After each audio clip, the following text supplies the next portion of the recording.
You'll never find anybody talking about this indoors. And there's a reason for that. They don't know how to do it. People just don't know how to compost indoors. And I'm going to bring it to you right here, right now. You see, regardless of the time of the year, whether you have 15 feet of snow outside your front door, or you're living in the Gobi Desert where the average temperature is 4 to 5 bajillion degrees. That's pretty hot, by the way. You're going to have yourself the opportunity to do indoor composting. Now, we have to talk to ourselves here, and we have to ask ourselves, what are the elements that are necessary for composting in the first place? Well, typically, we would use leaves, grass clippings, small branches,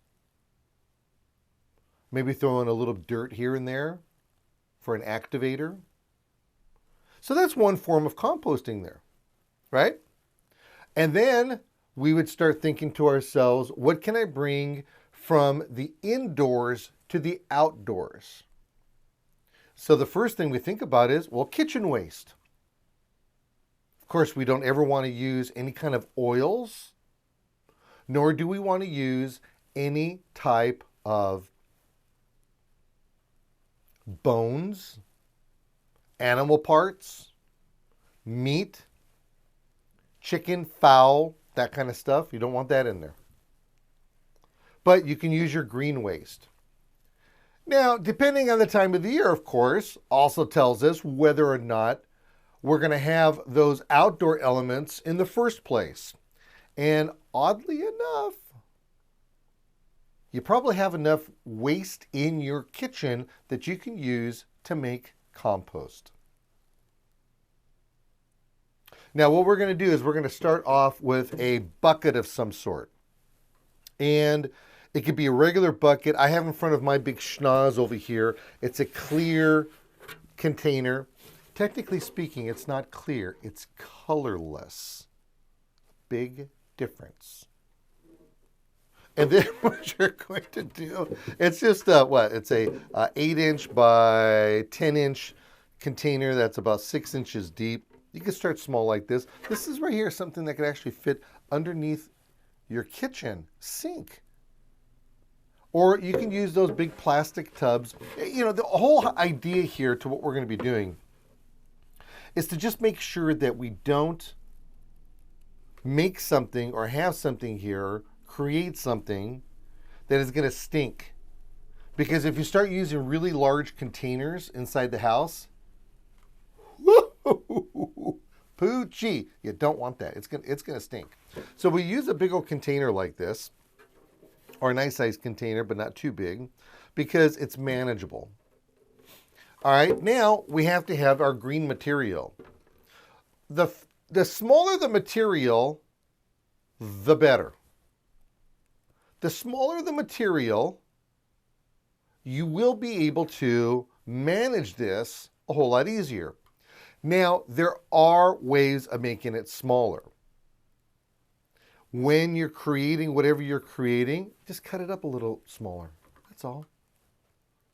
Now, there is a company that I know of, and I can't remember their name right now. Oh, a nice family company where they have this composting thing where you take and you throw your green waste in there, and then you turn a lever, and it has these big teeth that just kind of crunch away at it, and just, it's really cool. So that's another way, that's another way of doing it.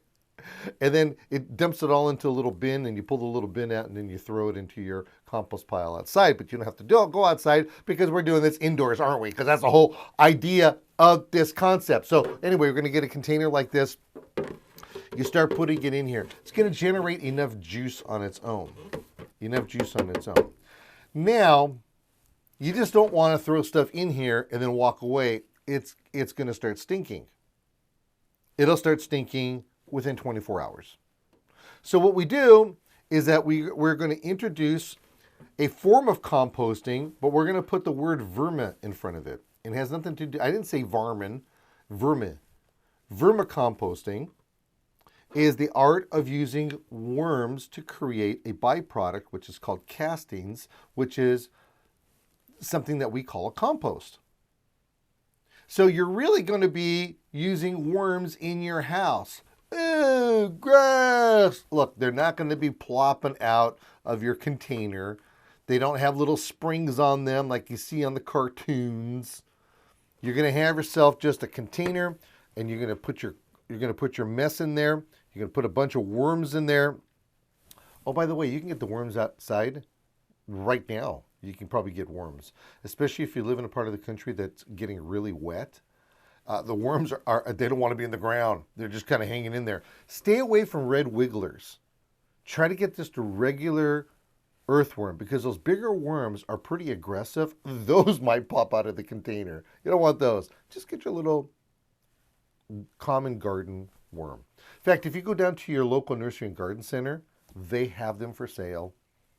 So you'll take those and you'll dump them in here. Dump the whole thing in there. Don't worry about if there's too much, because they'll munch everything that's inside of that container very quickly. They'll leave the byproduct behind. And then what will end up happening is that you'll separate everything that's in here once it turns into the compost, and you'll put them into another composting. And then you'll have more worms, and you can keep on just spreading. And then you have too many of them, you take a handful, you throw them outside. Preferably they're going to land in the lawn or on a planter bed and not on your driveway, because that right there would be a little bit of a mess, defeating the whole fact while we're having worms in the yard and garden anyhow. So anyway, so you're going to want to take one of these, and you're going to want to take them and add to it. Again, make sure you have the right kind of elements that are in there. Don't put all that nasty stuff that we talked about earlier in there, and you'll be very successful with this. Now, there is a way of separating the worms from the compost. You would have to use, you maybe create yourself something like this. It's actually pretty easy to do. Get yourself some like 3/8 inch mesh, and get a frame, or make a frame out of a pallet or something, and then tack the mesh underneath it. You'll have a little bit of a lip on there, and then you'll take what's inside the container and you put it inside, and you go back and forth like this, and you're going to be screening the soil, and it will go down into another container of some sort. What will be left behind is the stuff that the worms didn't eat, and what will be left behind is are the worms. And then you just recycle and put this all together. It's really a good project for you to handle.